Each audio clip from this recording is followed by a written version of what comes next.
বলছি শোনা শোনা, দেখো কি খবর বেরিয়েছে। বাপরে বাপ, ভ্যালেন্টাইন্স ডেতে বর বউকে কোনো গিফট দেয়নি, তাই বরটাকেই মেরে দিল। দেখো, হায় হায় হায় হায়, তুমি একবার ভাবো, ইস বেচারা বর। ভাই তুই 20,000 টাকা দিয়ে গিফট দিয়েই দিতি ভ্যালেন্টাইন্স ডেতে, কি হতো, জীবনটা তো বেঁচে যেত। আচ্ছা ছেলেরা কেন বোঝে না বলো তো?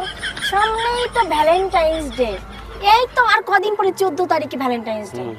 না জানি কত ছেলেদের কত স্বামীদের জীবনটাই চলে যাবে, ওরা একটু বোঝে না। হ্যালো, হ্যাঁ বান্ধবী বল।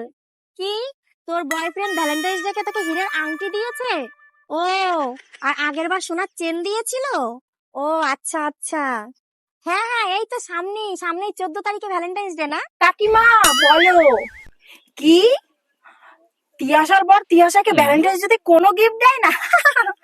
দেবেই বা কি করে, ওর বর তো পরকিয়া করে, পরকিয়া। হ্যাঁ, যাদের পরকিয়া থাকে তারা বউকে ভ্যালেন্টাইন্স ডে কিচ্ছু দেয় না।